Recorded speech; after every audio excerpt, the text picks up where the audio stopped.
everyone, welcome back to my channel Bindus Academy. Learn today, lead tomorrow.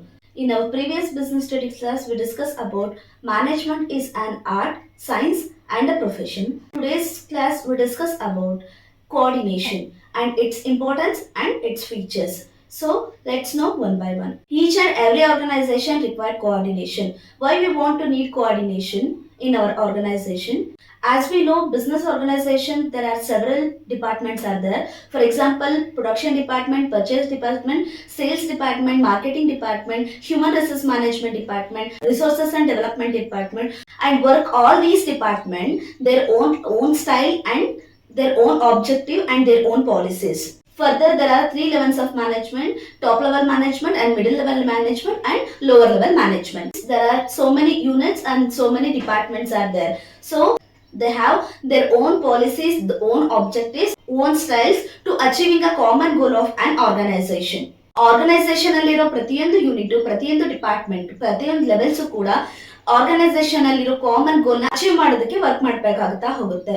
ಪ್ರತಿಯೊಂದು department ಯಾವುದೇ ರೀತಿ ಅಡೆತಡೆಗಳಿಲ್ಲದೆ ಕೆಲಸ ಮಾಡಬೇಕು ಅಂತ ಹೇಳಿದ್ರೆ ನಮಗೆ ಕೋಆರ್ಡಿನೇಷನ್ ತುಂಬಾ ಇಂಪಾರ್ಟೆಂಟ್ ಆಗ್ತಾ ಹೋಗುತ್ತೆ. ಮೀನಿಂಗ್ ಆಫ್ ಕೋಆರ್ಡಿನೇಷನ್ ನೋಡೋದಾದ್ರೆ, it is the process which ensure that various units, departments and levels of organization work smoothly and continuously in the same direction towards achieving the common goal of organization.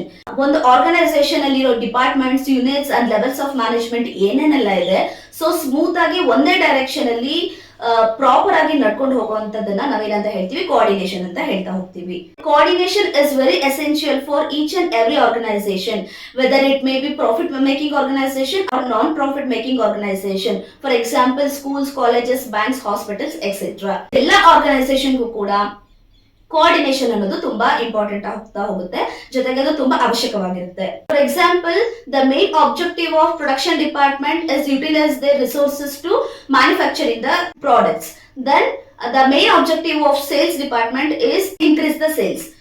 Production department and sales department ಎರಡು goal ಏನಾಗಿರುತ್ತೆ ಅಂತಂದ್ರೆ the common goal of organisation achieve ಮಾಡೋದಾಗಿರುತ್ತೆ. So ಇದಕ್ಕೆ ಮುಖ್ಯವಾಗಿ coordination ತುಂಬಾ important ಆಗ್ತಾ ಹೋಗುತ್ತೆ. So marketing department, production department, sales department, ಈ ಎಲ್ಲಾ ಡಿಪಾರ್ಟ್ಮೆಂಟ್ಸ್ ಏನೇನೆಲ್ಲ ಇದೆ inter dependent with each other. ಅಂದ್ರೆ ಒಂದು ಡಿಪಾರ್ಟ್ಮೆಂಟ್ ಇನ್ನೊಂದು ಡಿಪಾರ್ಟ್ಮೆಂಟ್ ಗೆ ಅವಲಂಬಿತವಾಗಿರುತ್ತೆ ಅಂತ ಹೇಳ್ಬೋದು. ಫಾರ್ ಎಕ್ಸಾಂಪಲ್, ನಾನು ಆಗ್ಲೇ ಹೇಳಿದಾಗೆ ಪ್ರೊಡಕ್ಷನ್ ಡಿಪಾರ್ಟ್ಮೆಂಟ್ ತನ್ನಲ್ಲಿರೋ ರಿಸೋರ್ಸಸ್ ನ ಯೂಸ್ ಮಾಡ್ಕೊಂಡು ಏನ್ ಮ್ಯಾನುಫ್ಯಾಕ್ಚರಿಂಗ್ ಮಾಡ್ಬೇಕು ಅಂತ ಇರುತ್ತೆ. ಸೇಲ್ಸ್ ಡಿಪಾರ್ಟ್ಮೆಂಟ್ ಆಬ್ಜೆಕ್ಟಿವ್ ಏನಿರುತ್ತೆ ಅಂತಂದ್ರೆ ನಂಬರ್ ಆಫ್ ಸೇಲ್ಸ್ ನ ಇನ್ಕ್ರೀಸ್ ಮಾಡೋದಾಗಿರುತ್ತೆ. ಸೊ ಇವೆರಡಕ್ಕೆ ಏನ್ ಬೇಕಾಗಿರುತ್ತೆ ಅಂದ್ರೆ ಫಿನಾನ್ಸ್ ಡಿಪಾರ್ಟ್ಮೆಂಟ್ ಹೆಲ್ಪ್ ಬೇಕಾಗಿರುತ್ತೆ to supply the finance. So ಈ ಎಲ್ಲಾ ಡಿಪಾರ್ಟ್ಮೆಂಟ್ ಒಂದು ಡಿಪಾರ್ಟ್ಮೆಂಟ್ ಗೆ ಮತ್ತೊಂದು ಡಿಪಾರ್ಟ್ಮೆಂಟ್ ಅವಲಂಬಿತವಾಗಿರುತ್ತೆ. ಸೊ ಫೀಚರ್ಸ್ ನ ನೋಡೋದಾದ್ರೆ, features of coordination is coordination integrates group activity. Basically coordination related group efforts, not on individual efforts. ಅಂದ್ರೆ ಯಾವಾಗ ನಾವು ಒಂದು ವರ್ಕ್ ನ ಒಂದು ಗ್ರೂಪ್ ಗೆ ಅಸೈನ್ ಮಾಡುತ್ತೇವೋ ಆಗ ನಮಗೆ ಅಲ್ಲಿ ಗ್ರೂಪ್ ಎಫರ್ಟ್ ಕಾಣುತ್ತೆ, ಇಂಡಿವಿಜುವಲ್ ಎಫರ್ಟ್ ಕಾಣೋದಿಲ್ಲ. ಸೊ ಅದು ನಮಗೆ ಆರ್ಗನೈಸೇಷನ್ ಗೋಲ್ ನ ಅಚೀವ್ ಮಾಡೋದಕ್ಕೆ ಹೆಲ್ಪ್ ಮಾಡ್ತಾ ಹೋಗುತ್ತೆ. ಕೋಆರ್ಡಿನೇಷನ್ ಅಂತ ಹೇಳೋದು ಗ್ರೂಪ್ ಎಫರ್ಟ್ ಅಲ್ಲಿರುವಂತಹ ಅಥವಾ ಗ್ರೂಪ್ ಆಕ್ಟಿವಿಟಿ ನಲ್ಲಿರುವಂತಹ ಪಾಲಿಸೀಸ್ ಇರ್ಬೋದು, ರಿಸೋರ್ಸಸ್ ಇರ್ಬೋದು, ದೆನ್ ಆಬ್ಜೆಕ್ಟಿವ್ಸ್ ನ ರೀಚ್ ಮಾಡೋದಕ್ಕೆ ನಮಗೆ ಹೆಲ್ಪ್ ಮಾಡ್ತಾ ಹೋಗುತ್ತೆ. So coordination is essential for each and every business organisation. Second one is ensure unity of action. The nature of coordination essential for unity of action. For example, 1000 units sales department ಗೆ order ಬಂದಿದೆ ಅಂತ ಹೇಳಿದ್ರೆ ಅವರು ಅದನ್ನ proper ಆಗಿ in time ಗೆ supply ಮಾಡುವಂತಹ ರೆಸ್ಪಾನ್ಸಿಬಿಲಿಟಿನ ಹೊಂದಿರ್ತಾರೆ. ಹಾಗೇನೆ ಅದನ್ನ ಇನ್ ಟೈಮ್ ಗೆ ಅವ್ರು ಸಪ್ಲೈ ಮಾಡ್ಬೇಕು ಅಂತ ಹೇಳಿದ್ರೆ ಅವ್ರಿಗೆ ಪ್ರೊಡಕ್ಷನ್ ಡಿಪಾರ್ಟ್ಮೆಂಟ್ ಅವರ ಹೆಲ್ಪ್ ಬೇಕಾಗ್ತಾ ಹೋಗುತ್ತೆ. ಸೊ ಎಷ್ಟು ಪ್ರೊಡಕ್ಷನ್ ಇದೆ, ಎಷ್ಟು ಯೂನಿಟ್ಸ್ ನ ಅವ್ರು ಪ್ರೊಡಕ್ಷನ್ ಮಾಡ್ಬೇಕು ಅನ್ನೋ ಆಧಾರದ ಮೇಲೆ ಸೇಲ್ಸ್ ಡಿಪಾರ್ಟ್ಮೆಂಟ್ಸ್ ತನ್ನ ಸೇಲ್ಸ್ ನ ಮಾಡ್ತಾ ಹೋಗುತ್ತೆ. ಸೊ ಹಾಗಾಗಿ ಪ್ರೊಡಕ್ಷನ್ ಡಿಪಾರ್ಟ್ಮೆಂಟ್ ಅವರ ಹೆಲ್ಪ್ ಜೊತೆನಲ್ಲಿ ಸೇಲ್ಸ್ ಡಿಪಾರ್ಟ್ಮೆಂಟ್ ಅವ್ರ ಕೋಆರ್ಡಿನೇಷನ್ ಸೇರ್ಕೊಂಡ್ರೆ ಒಂದಕ್ಕೊಂದು inter related and inter dependent ಆಗಿದ್ರೆ ಮಾತ್ರ ಅಲ್ಲಿ ಪ್ರಾಪರ್ ಆಗಿ ತನ್ನ ಆರ್ಗನೈಸೇಷನ್ ಗೋಲ್ ನ ಅಚೀವ್ ಮಾಡೋದಕ್ಕೆ ಸಾಧ್ಯ ಆಗ್ತಾ ಹೋಗುತ್ತೆ. So here sales department and production department have their own activities to achieving the common goal of organisation. Each and every organization interlinked and interdependent with each other. And third one is, it is a continuous process and never ending process in an organization. ಒಂದು ಸಂಸ್ಥೆ ಯಾವಾಗ establish ಆಗಿರುತ್ತೆ ಅದು ಕೊನೆ ತನಕ ಹೇಗೆ planning process ನಡೀತಾ ಹೋಗುತ್ತೋ ಹಾಗೆ ಕೂಡ ಕೋಆರ್ಡಿನೇಷನ್ ಪ್ರೋಸೆಸ್ ಕೂಡ ನಡೀತಾ ಹೋಗುತ್ತೆ. It is required at all the levels of management, and it is also very essential for each and every organization. And fourth point is it is an universal function. Pervasive is nothing but it is a truth which requires various departments and each places in an organization. So the nature of coordination is also pervasive, which means it is required to all levels of management, top level management, middle level management, and lower level management, and also all departments. All department means production department, sales department, marketing department, HRM, human resource management department, and resources and development department, etc.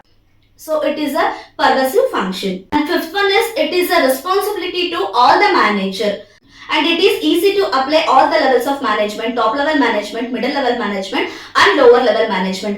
ಎಲ್ಲಾ levels of management ಕೂಡ ತನ್ನ ಸಬಾರ್ಡಿನೇಟರ್ಸ್ ಜೊತೆನಲ್ಲಿ discuss ಮಾಡೋದ್ರ ಮೂಲಕ, coordinate ಮಾಡೋದ್ರ ಮೂಲಕ organisation ನ common goal ನ ಅಚೀವ್ ಮಾಡಬೇಕಾಗ್ತಾ ಹೋಗುತ್ತೆ. For example, top level management ಅವರು ತನ್ನ ಸಬಾರ್ಡಿನೇಟರ್ ಜೊತೆನಲ್ಲಿ ಪಾಲಿಸೀಸ್ ಬಗ್ಗೆ, ರಿಸೋರ್ಸಸ್ ಬಗ್ಗೆ ಡಿಸ್ಕಸ್ ಮಾಡಿ ಕೋಆರ್ಡಿನೇಷನ್ ಮಾಡೋದ್ರ ಮೂಲಕ ತನ್ನ ಆರ್ಗನೈಸೇಷನ್ ಗೋಲ್ ನ ಅಚೀವ್ ಮಾಡಬಹುದು. ಹಾಗೆ ಮಿಡಲ್ ಲೆವೆಲ್ ಮ್ಯಾನೇಜ್ಮೆಂಟ್ ಅವರು ಕೂಡ top level management and lower level management ಜೊತೆನಲ್ಲಿ ಕೋಆರ್ಡಿನೇಟ್ ಮಾಡೋದ್ರ ಮೂಲಕ ತನ್ನ ಆರ್ಗನೈಸೇಷನ್ ಕಾಮನ್ ಗೋಲ್ ನ ಅಚೀವ್ ಮಾಡ್ತಾ ಹೋಗ್ಬೋದು. ಸೊ ಹಾಗೆ ಕೂಡ ದ ಲೋವರ್ ಲೆವೆಲ್ ಮ್ಯಾನೇಜ್ಮೆಂಟ್ ಅವರು ಕೂಡ ತನ್ನ ಸಬಾರ್ಡಿನೇಟರ್ಸ್ ಜೊತೆನಲ್ಲಿ, ತನ್ನ ವರ್ಕರ್ಸ್ ಜೊತೆನಲ್ಲಿ ಕೋಆರ್ಡಿನೇಟ್ ಮಾಡೋದ್ರ ಮೂಲಕ, ಡೈಲಿ ಆಕ್ಟಿವಿಟೀಸ್ ನ ಮಾಡೋದ್ರ ಮೂಲಕ, ಪಾಲಿಸೀಸ್ ಅಂಡ್ ರಿಸೋರ್ಸಸ್ ನ ಯೂಸ್ ಮಾಡ್ಕೊಳ್ಳೋದ್ರ ಮೂಲಕ ಆರ್ಗನೈಸೇಷನ್ ಕಾಮನ್ ಗೋಲ್ ನ ಅಚೀವ್ ಮಾಡ್ತಾ ಹೋಗ್ಬೋದು. ಸೊ ಇಲ್ಲಿ ಪ್ರಾಪರ್ ಕೋಆರ್ಡಿನೇಷನ್ ಇಲ್ಲ ಅಂತ ಹೇಳಿದಾಗ ಎಂಪ್ಲಾಯೀಸ್ ಹಾಕಿರೋ ಎಫರ್ಟ್ ಎಲ್ಲ ಹಾಳಾಗುತ್ತೆ, ಅಂದ್ರೆ ವೇಸ್ಟ್ ಆಗ್ತಾ ಹೋಗುತ್ತೆ. ಸೊ ಹಾಗಾಗಿ coordination is very essential each and every business organization. Every department interlinked and interdependent with each other. So teacher class ಗೆ ಪಾಠ ಮಾಡೋದಕ್ಕೆ ಬರೋದು ಕೋಆಪರೇಷನ್ ಆದ್ರೆ ಅದನ್ನ ಟೈಮ್ ಟೇಬಲ್ ನ ಪ್ರಿಪೇರ್ ಮಾಡೋದು ಕೋಆರ್ಡಿನೇಷನ್ ಆಗ್ತಾ ಹೋಗುತ್ತೆ. Each and every department interlinked and interdependent with each other. So coordination is very essential for every organization. It is a profit organization or non-profit organization. Sixth one is it is a deliberate function. Deliberate effort ಅಂತ ಹೇಳಿದ್ರೆ ನಾವು ಉದ್ದೇಶಪೂರ್ವಕವಾಗಿ coordination ನ ಮಾಡ್ಬೇಕಾಗ್ತಾ ಹೋಗುತ್ತೆ. Without coordination of employees, without coordination of all department, we cannot do anything in an organisation. ಅಂದ್ರೆ ಪ್ರತಿಯೊಬ್ಬ without employee coordination ಇಲ್ಲದೆ, ಎಲ್ಲಾ ಡಿಪಾರ್ಟ್ಮೆಂಟ್ ಗಳನ್ನ ಕೋಆರ್ಡಿನೇಷನ್ ಇಲ್ಲದೆ ನಾವು ಏನನ್ನು ಮಾಡೋದಿಕ್ಕಾಗೋದಿಲ್ಲ. So employees effort, then organisation effort, department effort ಉದ್ದೇಶದಲ್ಲಿ ಇಟ್ಕೊಂಡು ಕೋಆರ್ಡಿನೇಷನ್ ಇಂದ ಏನ್ ವರ್ಕ್ ಮಾಡ್ತಾ ಹೋಗ್ತೀವಿ, ಆಗ ಮಾತ್ರ ಆರ್ಗನೈಸೇಷನ್ ನ ಕಾಮನ್ ಗೋಲ್ ನ ಅಚೀವ್ ಮಾಡೋದಕ್ಕೆ ಸಾಧ್ಯ ಆಗ್ತಾ ಹೋಗುತ್ತೆ. This all about features of coordination. Next one is importance of coordination. In importance of coordination, first one is growth and size.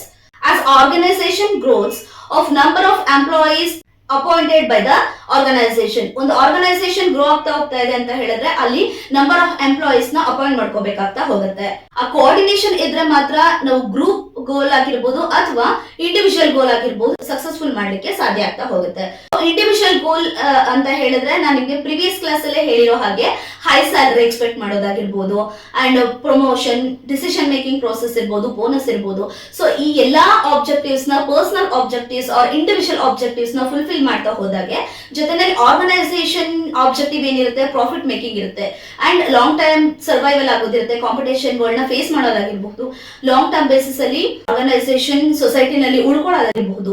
ಈ ಎರಡೂ ಗೋಲ್ ನ ಅಚೀವ್ ಮಾಡಬೇಕು ಅಂತ ಹೇಳಿದ್ರೆ ನಮಗೆ ಕೋಆರ್ಡಿನೇಷನ್ ತುಂಬಾ ಇಂಪಾರ್ಟೆಂಟ್ ಆಗುತ್ತೆ. So it is very essential for each and every organisation and every department interlinked and interdependent with each other. And second one is functional differentiation. As we know, in an organization are several departments are there: production department, marketing department, sales department, finance department, HRM department, resources and development department, etc. And all the levels of management, at top level management, middle level management, and lower level management. So each and every department have their own style, own policies and resources to achieving the common goal of organization. ಅಂದ್ರೆ ಎಲ್ಲಾ units ಆಗಿರ್ಬೋದು, departments ಆಗಿರಬಹುದು, then levels ಆಗಿರ್ಬೋದು, objective ಏನಾಗಿರುತ್ತೆ ಅಂತ ಹೇಳಿದ್ರೆ main ಆಗಿ organisation goal ನ ಅಚೀವ್ ಮಾಡೋದಾಗಿರುತ್ತೆ. ಫಾರ್ ಎಕ್ಸಾಂಪಲ್, ಮಾರ್ಕೆಟಿಂಗ್ ಡಿಪಾರ್ಟ್ಮೆಂಟ್ ಅವರು ತನ್ನ ಸೇಲ್ಸ್ ನ ಇನ್ಕ್ರೀಸ್ ಮಾಡ್ಬೇಕು ಅಂತ ಹೇಳಿದ್ರೆ ಡಿಸ್ಕೌಂಟ್ ಮೂಲಕ ಸೇಲ್ಸ್ ನ ಇನ್ಕ್ರೀಸ್ ಮಾಡಬಹುದು ಅನ್ನೋ ದೃಷ್ಟಿಯಿಂದ ಅವರು ಡಿಸ್ಕೌಂಟ್ ನ ಕೊಡ್ತಾ ಹೋಗ್ತಾರೆ. ಸೊ ಅದಕ್ಕೆ ಫಿನಾನ್ಸ್ ಡಿಪಾರ್ಟ್ಮೆಂಟ್ ಅವರು ಪ್ರಾಪರ್ ಆಗಿರೋ ಫಿನಾನ್ಸ್ ನ ಸಪ್ಲೈ ಮಾಡ್ಬೇಕಾಗುತ್ತೆ. ಸೊ ಕಂಪನಿಗೆ ಲಾಸ್ ಆಗಬಾರ್ದು, ಅಂದ್ರೆ ಆರ್ಗನೈಸೇಷನ್ಗೆ ಡಿಸ್ಕೌಂಟ್ ನೀಡೋದ್ರ ಮೂಲಕ ಲಾಸ್ ಆಗ್ತಿದೆ ಅಂತ ಹೇಳಿದ್ರೆ ಫಿನಾನ್ಸ್ ಡಿಪಾರ್ಟ್ಮೆಂಟ್ ಅವರು ಅದನ್ನ ಎಕ್ಸೆಪ್ಟ್ ಮಾಡೋದಿಲ್ಲ. ಸೇಲ್ಸ್ ಡಿಪಾರ್ಟ್ಮೆಂಟ್ ಅವರ ಉದ್ದೇಶ ಏನಾಗಿರುತ್ತೆ ಅಂತ ಹೇಳಿದ್ರೆ ನಂಬರ್ ಆಫ್ ಸೇಲ್ಸ್ ನ ಇನ್ಕ್ರೀಸ್ ಮಾಡಬೇಕಾಗಿರುತ್ತೆ ಥ್ರೂ ಡಿಸ್ಕೌಂಟ್ ಮೂಲಕ. ಆದ್ರೆ ಫಿನಾನ್ಸ್ ಡಿಪಾರ್ಟ್ಮೆಂಟ್ ಅವರ ಉದ್ದೇಶ ಏನಾಗಿರುತ್ತೆ ಅಂತ ಹೇಳಿದ್ರೆ ಸೇಲ್ಸ್ ಜಾಸ್ತಿ ಆಗ್ಬೇಕು, ಆದ್ರೆ ಕೊಡೋ ಡಿಸ್ಕೌಂಟ್ ಹೆವಿ ಆಗೋದ್ರಿಂದ ಆರ್ಗನೈಸೇಷನ್ ಲಾಸ್ ಆಗಬಾರ್ದು. So finance department, production department, marketing department ಇವ್ರಿಗೆಲ್ಲ ಉದ್ದೇಶ ಏನಾಗಿರುತ್ತೆ ಆರ್ಗನೈಸೇಷನ್ ಕಾಮನ್ ಗೋಲ್ ನ ಅಚೀವ್ ಮಾಡೋದಾಗಿರುತ್ತೆ. So each and every department are interlinked and interdependent with each other. Third one is specialization. As we know, organization growth and size, we acquire new technologies or modern technologies. ಅಂದ್ರೆ ಒಂದು ಸಂಸ್ಥೆ grow ಆಗ್ತಾ ಇದೆ, survive ಆಗ್ತಾ ಇದೆ, competition face ಮಾಡೋದಕ್ಕೆ ready ಆಗ್ತಾ ಇದೆ ಅಂತ ಹೇಳಿದ್ರೆ ನಮಗೆ ನ್ಯೂ ಟೆಕ್ನಾಲಜೀಸ್, ಮಾಡರ್ನ್ ಟೆಕ್ನಾಲಜಿ ಅವಶ್ಯಕತೆ ಇರುತ್ತೆ. ಸೊ ಹಾಗಾಗಿ ನಾವು ಸ್ಪೆಷಲಿಸ್ಟ್ ಗಳನ್ನ ಸಂಸ್ಥೆನಲ್ಲಿ ಇಟ್ಕೋಬೇಕಾಗತ್ತೆ, ಅಂದ್ರೆ ಅಪಾಯಿಂಟ್ ಮಾಡ್ಕೋಬೇಕಾಗ್ತಾ ಹೋಗುತ್ತೆ. Again we want specialist in our organisation. They are only qualified to judge, to evaluate or to decide according to their professional criteria, and they do not take any advices and suggestion from others. ಅಂದ್ರೆ ಒಬ್ಬ specialist ನ ನಾವು ನಮ್ಮ ಕಂಪನಿಗೆ ನಾವು join ಮಾಡ್ಕೊಂಡಿದೀವಿ ಅಥವಾ ನಮ್ಮ ಕಂಪನಿಗೆ ಅಪಾಯಿಂಟ್ ಮಾಡ್ಕೊಂಡಿದೀವಿ ಅಂತ ಹೇಳಿದ್ರೆ ಅವರು ಬೇರೆಯವರ ಸಜೆಷನ್ ನ ಅಥವಾ ಬೇರೆಯವರ ಡಿಸಿಷನ್ ನ ಅಡ್ವೈಸ್ ನ ಒಪ್ಕೊಳ್ಳೋದಿಲ್ಲ. ವೈ? ಬಿಕಾಸ್ ಅವರು ತನ್ನ ಸ್ಟಡೀಸ್ ಮೂಲಕ ತನ್ನ ಪ್ರೊಫೆಷನ್ ಅಲ್ಲಿ ಯಾವ ರೀತಿ ಮಾಡ್ಬೇಕು, ಯಾವ ರೀತಿ ಡಿಸಿಷನ್ ತಗೋಬೇಕು, ಯಾವ ರೀತಿ ಡೆವಲಪ್ ಮಾಡ್ಬೇಕು ಅನ್ನೋದನ್ನ ಪ್ರಾಪರ್ ಆಗಿ ಪ್ರಿಪೇರ್ ಆಗಿರ್ತಾರೆ. ಸೊ ಪ್ರಾಪರ್ ಆಗಿ ಸ್ಟಡಿ ಮಾಡಿರ್ತಾರೆ. ಸೊ ಹಾಗಾಗಿ ಯಾರ ಸಜೆಷನ್ ಆಗ್ಲಿ ಯಾರ ಅಡ್ವೈಸ್ ಆಗ್ಲಿ ಅಕ್ಸೆಪ್ಟ್ ಮಾಡೋದಿಲ್ಲ. ಸೊ ಈ ರೀತಿ ಬಂದಾಗ ನಮಗೆ ಕೋಆರ್ಡಿನೇಷನ್ ತುಂಬಾ ಇಂಪಾರ್ಟೆಂಟ್ ಆಗ್ತಾ ಹೋಗುತ್ತೆ. So it's very important and essential for each and every organisation. Each and every organisation interlinked and interdependent with each other. And I conclude this chapter. So ಈ session ಹೇಗಿತ್ತು ಅನ್ನೋದನ್ನ ನನಗೆ ಕಮೆಂಟ್ ಮೂಲಕ ತಿಳಿಸಿ. ನಮ್ಮ ಚಾನೆಲ್ನ ದಯವಿಟ್ಟು ಸಬ್ಸ್ಕ್ರೈಬ್ ಮಾಡಿ, ಶೇರ್ ಮಾಡಿ, ಲೈಕ್ ಮಾಡಿ. ಮುಂದಿನ ವಿಡಿಯೋದಲ್ಲಿ ನಾನು ನಿಮ್ಗೆ ಸಿಗ್ತೀನಿ. Thank you.